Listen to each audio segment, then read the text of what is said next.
মাজুলীৰ মাছৰ পোনাই দখল কৰিব উজনি অসম। মাজুলী জিলা প্ৰশাসনৰ প্ৰশংসনীয় পদক্ষেপ।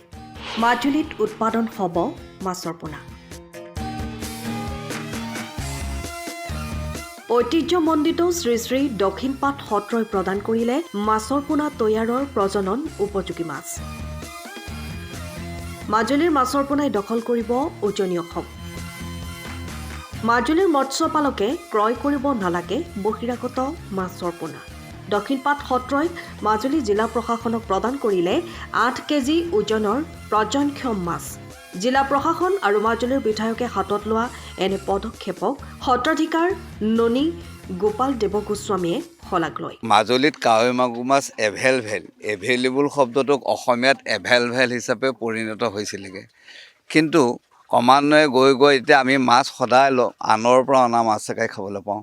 কিন্তু আমাৰ উপায়ুক্তদেৱে যেতিয়া কৈছিল যে মই এনেকুৱা এটা ব্যৱস্থা হাতত লৈছিলোঁ, মই তেতিয়াতো কৈছিলোঁ যে বৰপুখুৰীৰ পৰাই চিতল, খৰিয়া, বাহু য'ত 15 কেজি 20 কেজি ওজনৰ মাছ আছে, কিন্তু তাত তেখেতসকলে অসুবিধা কৰাৰ কাৰণে এই গংগা নামৰ যিটো পুখুৰী আমি খান্দিছিলোঁ, এই গংগাৰ পৰাই মই পানী মাছ দিয়াৰ ব্যৱস্থা কৰিছোঁ।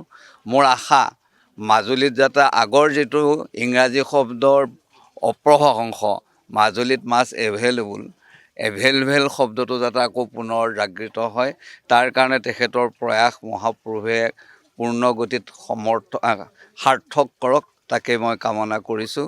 লগতে আমাৰ বিধায়কদেৱো আছে, পুলিচ বিষয়া মহাশয়ো আছে। এই সকলোৰে যিটো প্ৰয়াস তাক আমি একেমুখে প্ৰশংসা কৰিছোঁ। মাছৰ পোনা উৎপাদনৰ যোগেদি মাজুলীৰ আৰ্থ-সামাজিক পৰিৱেশ সুৰক্ষাৰ স্বাৰ্থত থলুৱা লোকক আত্মনিৰ্ভৰশীল কৰাৰ লক্ষ্যৰে মাজুলী জিলা প্ৰশাসনে এক প্ৰশংসনীয় পদক্ষেপ গ্ৰহণ কৰে।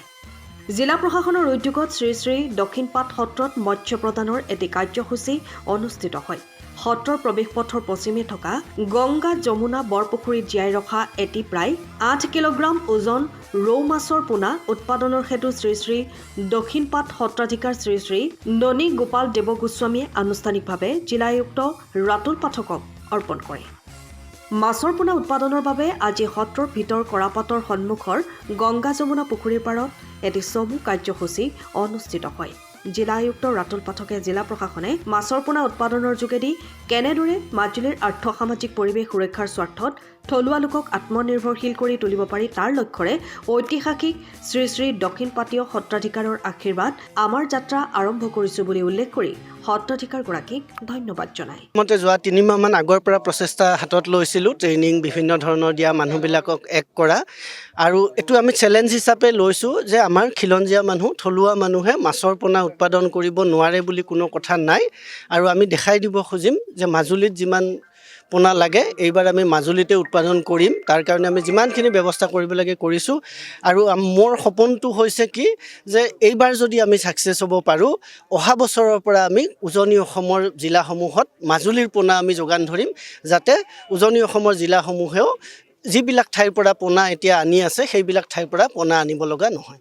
দক্ষিণপাট সত্ৰৰ প্ৰভু ঈশ্বৰৰ যিটো অনুপ্ৰেৰণামূলক যিটো কাৰ্য, সেইটোৰ কাৰণে মই ৰিয়েলি তেখেতক বহুত ধন্যবাদ জনাইছোঁ। কাৰণ তেখেতে প্ৰথম কৈছে যে ময়ে মাছ দিম, ডাঙৰ মাছ লাগে পোনা উৎপাদন কৰিবলৈ, কমেও 4 পৰা 6 কেজি মাছৰ ওজন লাগে। তেখেতে কৈছে মোৰ ইয়াত যিমান পুখুৰী আছে এই পুখুৰীৰ পৰাও আপোনালোকে মাছ লৈ যাওক, খালি সেই মাছবিলাক পোনা উৎপাদনৰ পিছত ঘূৰাই দিব। বহুত আমি ধন্যবাদ জনাইছোঁ।